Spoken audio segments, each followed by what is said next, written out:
ఏం దగ్గర అట్లా కొట్టాడతారు మీరు? 100 రూపాయలు ఇచ్చాడు ఫుల్ బట్టలు. మరి అబ్బొద్దు ఎవరెవరు తాగారా? నీవెంత ఇచ్చేవా? నీవెంత తీసుకునేవా? ఇద్దరు తాగినా? సరే 100 ఇచ్చినప్పుడు వాడు ఏం తెచ్చారా నీకు? దాన్ని ఎవరు తాగారా?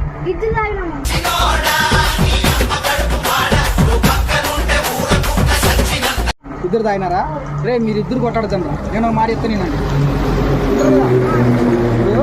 100 నీవు ఇచ్చావా? ఆ 100 తీసుకో, దాంట్లో కలుపుకొని ఫుల్ బాటిల్ ఇచ్చాడా? ఇప్పుడు నీకు వాడు ఎంత ఇవ్వాలా? అంటే ఇప్పుడు వీడే నీకు డబ్బులు ఇవ్వాలా? నీకు